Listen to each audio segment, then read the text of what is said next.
días, Rómulo. Buenos días. Gracias por esta invitación. Gracias por permitirme compartir un poquito con los amigos que nos escuchan esta experiencia de cómo nos está tocando vivir en familia esta pandemia y superar de hecho todos los obstáculos que nos están sucediendo, ¿no?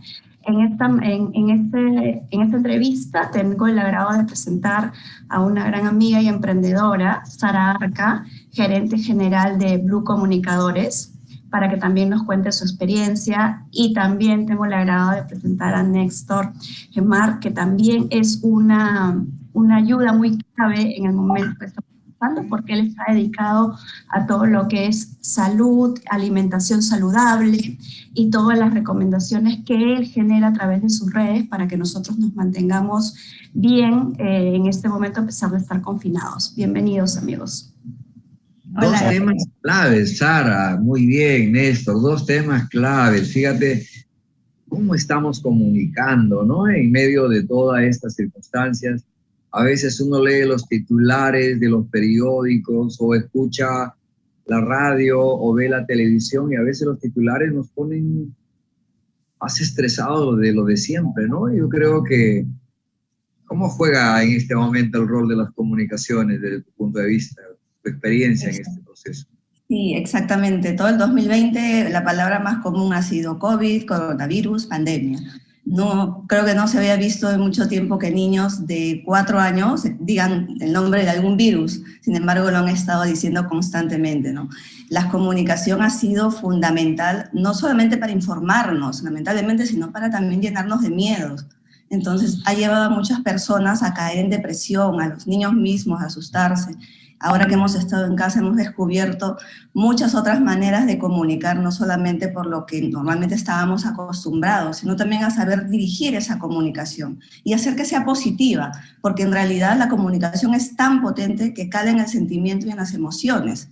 Entonces teníamos, en casa al menos que tenemos un niño de 11 años, teníamos bastante asustado con el tema y es cuando decidimos ya no ver noticias, ya no hablar, ya no mencionar ni siquiera la palabra COVID, porque en realidad se posiciona de una forma negativa y lo que queríamos es que en realidad aprendamos todos a conocer cómo vamos a llevar ahora la vida que ha cambiado para todos, ¿no? Entonces la comunicación fue muy importante en este contexto. Qué importante, Gabriela, Néstor, el saber comunicar, ¿no? O sea, todos comunicamos algo, pero no todos sabemos comunicar bien. A eso me refiero. Y claro, lo que tú dices, muchas veces se ha ido creando una especie de un trauma. Que es verdad que hay que tener cuidado, que hay que cuidar, que hay que practicar los protocolos, todo eso es correcto, pero algunas veces ya se ha ido a excesos y a confusión, donde se ha enviado una serie de informaciones de un lado y de otro, incluso de profesionales de la salud. A veces nos han puesto, no sé si les ha pasado a ustedes, pero algunas veces nos han puesto que esta forma sí, esta otra forma no. Pero que estamos hablando de los científicos que deben orientarnos con mucha responsabilidad. ¿Dónde termina generándonos ese estrés? En la forma de comunicar. Exacto, es que la comunicación ha venido de todos lados, la información muchas veces llega sesgada, muchas veces no nos tomamos el tiempo de revisar bien las fuentes y se nos posiciona una idea de lo que estamos leyendo, que fácil no es la correcta ni es la real. Entonces es muy importante poder no transmitir eso a nuestra familia en realidad, porque lamentablemente el COVID ha traído muchísimas, no solamente un tema de enfermedad, sino también un tema emotivo muy fuerte. Ha afectado mucho a las personas mayores. En casa tenemos a mi madre, entonces le afectaba muchísimo los miedos. Teníamos un niño que es muy sensible, que le afectaba el escuchar que el COVID mata, que el miedo. Y eso baja las defensas también, aunque muchos lo duden y lo pongan en tela de juicio. O sea, eso es el especialista en eso y ya nos contará. Exacto. Sí. Justamente démosle pase a Néstor, porque justamente fíjate lo que acaba de decir Gabriela, Sara, lo que acaba de decir Sara, es que la comunicación puede llevar no solo a un tema digamos, de cierto estrés, sino puede llevar incluso a afectar el lado de la salud. Y hay casos que incluso ha ido perdiendo hasta el apetito de comer, y ya va por ahí va afectando, obviamente, ¿no? Néstor, ¿Cómo has mirado, digamos, este escenario, cómo la vivencia de este escenario en el tema de la alimentación adecuada? Cuéntanos, por favor. Pues la relación es directa. Lo que está diciendo Sara es cierto, pero lo que hemos visto en este último año dentro de las noticias es una gran inundación de una temática que es la enfermedad, que genera sobre todo miedo. Y aparte una sensación pues, de estrés por la incertidumbre y el estrés, a ponernos alerta y no correr, se acumula en nuestro cuerpo y evidentemente deprime el sistema inmune. La alimentación, una relación completamente directa. Somos lo que comemos, que es una expresión que se dice mucho, y realmente el poder del estrés se puede contrarrestar por diferentes puntos vía la alimentación o un estilo de vida saludable. Es así, es directo. Entonces, sí, se puede hacer mucho a base de tener conciencia, saber qué es lo que hacer, por los buenos hábitos, por la alimentación y, sobre todo, quitar el estrés de nuestras vidas tanto como podamos, pues, en el objetivo de una buena salud, ¿no?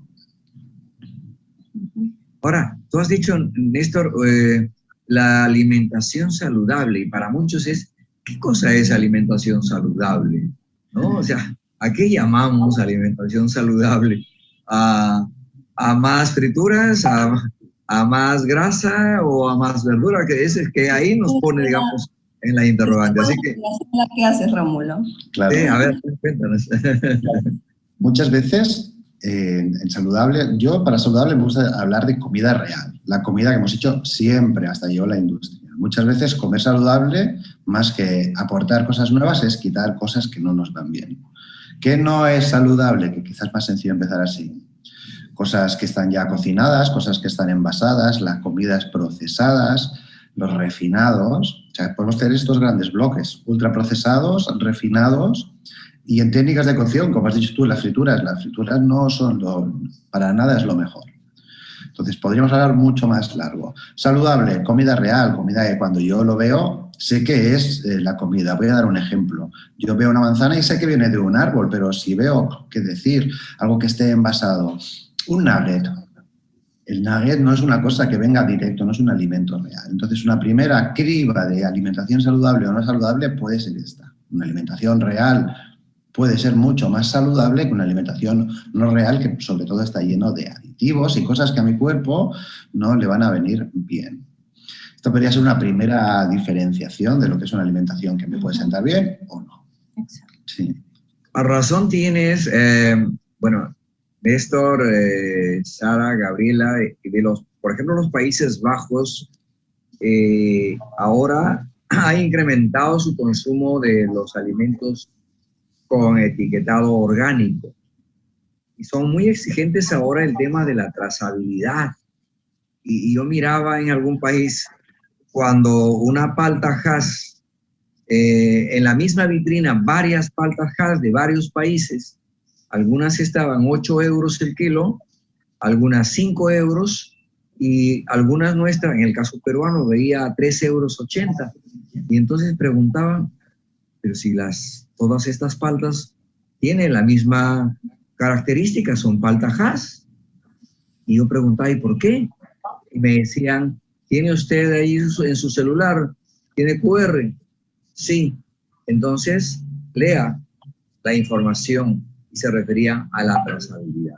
A eso nos referimos, Néstor, a tener una información, incluso no solo del producto, si es envasado o no, sino desde el origen de donde se cultiva. ¿A eso nos referimos? Aquí estamos haciendo una segunda diferenciación. Ya dentro de los alimentos reales, como me hablas, las paltas pueden ser más o menos orgánicos. ¿Y cuál puede ser la diferencia para mi salud? Que hayan tenido o no sulfatos o aditivos, sobre todo lo conocido como disruptores hormonales. Porque normalmente para alimentar a todo el mundo se necesita nutrir de una manera, hacer trampas para que las frutas, en este caso, como estás hablando, crezcan rápido. Si hago que crezca rápido adicionando cosas que no son buenas para la salud, baja el precio, pero también baja mi salud. En este ejemplo que has dado de las paltas Hass, probablemente las que valían 8 euros el kilo, que es 8 por 4 en soles, que es un precio muy alto, no tendrían tantos químicos para hacerlos crecer. ¿Cómo se traduce esto? Disruptores hormonales en nuestra alimentación. El disruptor hormonal a la larga puede hacer cosas como tener ciertas enfermedades desde relacionadas con las sexualidades, es decir, cánceres de mama, cánceres de próstata, a no tenerlo. Y esta podría ser otra diferenciación, pero ya estamos dando el siguiente paso, que es comprar comida hecha por la industria, que sigue estando por la industria, es decir, a nivel masivo o no. Cada uno tiene que valorar en este aspecto, después de tener la información, cuánto cree que vale su salud, ¿no? Cuánto va a pagar por su salud. ¿Qué opinas, Gabriela? Fíjate, dos temas muy importantes que se dan el día a día. El tema de comunicarnos es un tema desde que nos despertamos hasta que vamos a dormir, hay comunicación y hay de diferentes formas y que ayudan a la salud en la familia. Estamos hablando de salud y familia.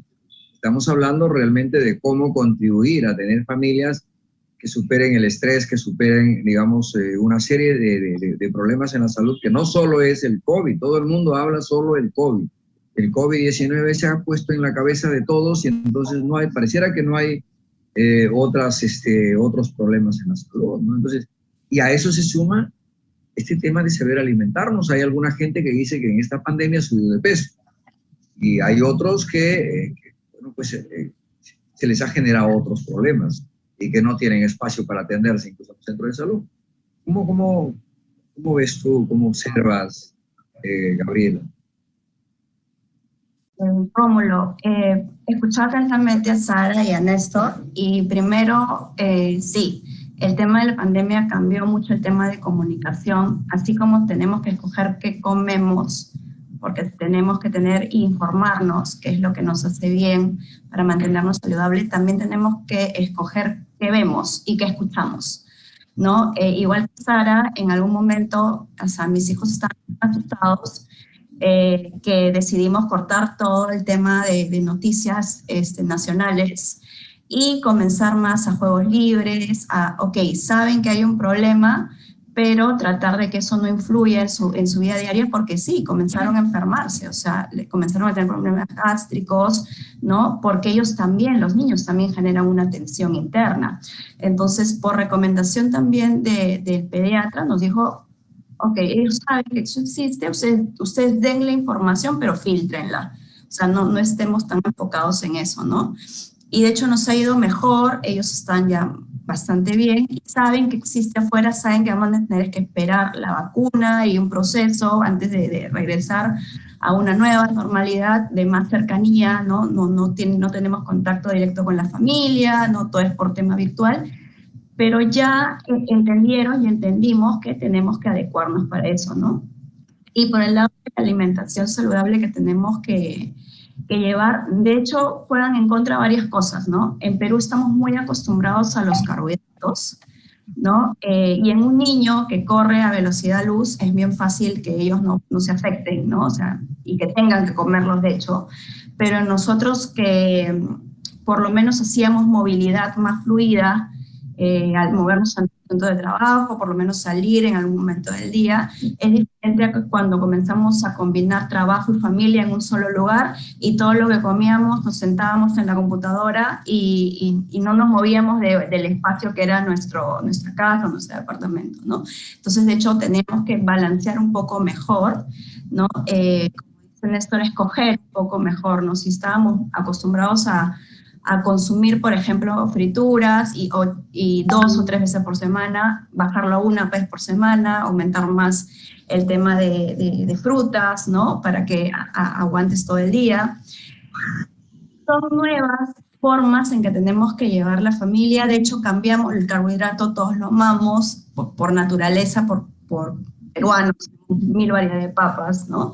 Y lo que hemos cambiado pues es el arroz normal al arroz integral, para no dejarlo, y tratamos de reducir porciones para que no nos choque tampoco. Entonces, creo que esto está afectando a las familias y las familias se están adecuando, ¿no? De hecho, depende también de los recursos, como tú hablabas, ¿no? Si yo comparo, como tú has hecho una comparación en Europa, pero acá también existe, cuando quiero comprar un orgánico y un orgánico, hay una diferencia. Y en estos momentos nuestra economía está bastante afectada. No siempre vamos a poder, por más que querramos, el optar por esta opción que sabemos, ¿no? Los que nos informamos un poquito, que sí es más saludable. Pero Es el reto en que tenemos que balancear, creo, para llegar a un equilibrio y mantenernos sanos, que es lo más importante en este momento, ¿no? Perfecto, gracias Gabriela. Definitivamente esta realidad nos ha llegado para plantear una reflexión seria, algunos cambios de la forma de vivir serios, no solo en un aspecto, sino en los diferentes aspectos, y entre ellos la comunicación, entre ellos la alimentación.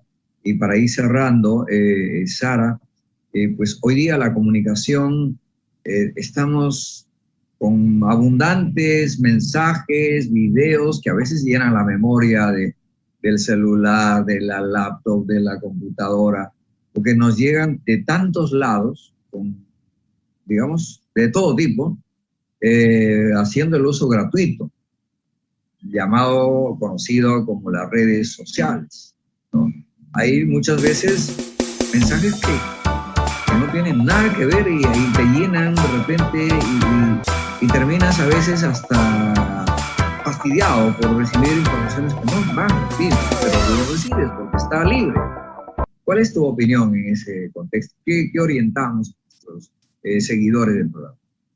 Claro que sí. En casa lo que nos ha funcionado, al igual que a Gabriela, es filtrar la información. O sea, dejamos de ver noticias porque en realidad no aportan nada a nuestro día a día, en donde nosotros ya tenemos una rutina. La comunicación es vital internamente. O sea, como familia, nosotros hemos tratado de comunicarnos más, de darnos cada uno pequeñas tareas, fomentar la lectura. Y si bien es cierto, hemos estado y vamos a seguir estando bombardeados por todas partes de diferentes tipos de comunicación, lo importante es tener mucho cuidado de cuál comunicación es la que realmente nos aporta. Estamos todo el tiempo siendo estimulados por clases, cursos, por información, por todo tipo de contenido que viene precisamente desde un dispositivo. Lo que tenemos que hacer es tratar de filtrar eso, de tratar de que el mundo online no nos gane al mundo offline, que es el que está afuera, es el que realmente tenemos que vivir. Tal cual como hablaba Néstor de la alimentación real, también tenemos que hacer una vivencia real de lo que estamos haciendo. Porque yo, por ejemplo, en las clases virtuales, yo veía a mi hijo que el profesor le ponía un partido de fútbol para que vean. Y veía la cara de mi hijo que decía, pero eso no es fútbol, o sea, yo quiero jugar fútbol. ¿Entiendes? La diferencia es abismal para un niño. Nosotros grandes podríamos entenderlo, pero para los niños no. Entonces es muy importante saber qué tipo de comunicación estamos consumiendo nosotros para que no nos afecte anímicamente, para que también podamos estar capaces de poder digerir qué cosas sí son importantes en mi vida y cuáles no. Lamentablemente es muy difícil en el país en el cual tenemos muchos programas que no aportan nada, pero siguen estando. Es importante la comunicación, es importante seguir fomentando la lectura en casa, cuentos cortos o cómics. Tienes que saber qué cosa le gusta a tu hijo para que pueda leerlo con ganas, y aunque parezca un poco difícil a veces, porque Perú no es un país que normalmente lea mucho, tratemos de dar pequeños pasos con ellos. Creo que es lo más importante. Recuerdo un día al inicio de la pandemia se fue la luz. Se me ocurrió sacar los álbumes viejos, ¿te acuerdas? Estuvimos en casa con mi madre, con el niño, hablando, y de verdad fueron varias horas que fue fue tan emocionante, divertido y diferente, que vino la luz, el vecino del frente prendió sus luces que alumbraban nuestro departamento y nosotros seguíamos a oscuras, porque seguíamos conversando sobre mi papi, cómo era mi papá cuando estaba vivo, cómo eran los colegios cuando éramos pequeños. Entonces, la comunicación no podemos perder. Los chicos, lamentablemente, lo digo, están en clases virtuales, pero tenemos que nosotros también ser ese filtro oral con ellos, para que no pierdan ellos, ¿no? Qué importante, Gabriela, Néstor, esto digamos, de comunicarnos. Fíjate, cómo te ayudó a reflexionar que se vaya la energía eléctrica en ese momento y encontrar que hay una sustancia importante que no lo estamos retroalimentando y que en ese momento te permitió compartir con el niño.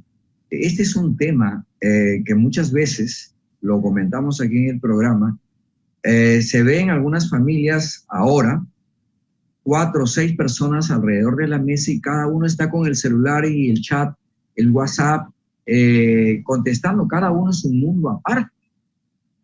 Y antes era escuchando al papá o a la mamá o al abuelo alguien hablaba y el abuelo decía, primero habla uno, escuchen los demás. Nada de que todo el mundo habla en el mismo tiempo. O sea, esa realidad, esa conversa nos ayudaba, y yo me acuerdo bien que nos decía 4 elementos fundamentales. Decía, saber saludar, saber dar gracias, saber pedir por favor, saber pedir perdón cuando se equivoca. Como que eso no lo dice, pues, los programas de hoy, ¿no? Nos enseñan otras cosas y menos esos, digamos, elementos básicos de vida. Importante lo que has dicho. Bueno, Néstor, vamos cerrando y obviamente una reflexión, ya lo has dicho, realmente de 2 etapas en la salud, pero importante algunos tips que podamos decirle a la gente, entendiendo bien lo que Gabriel ha dicho, es verdad.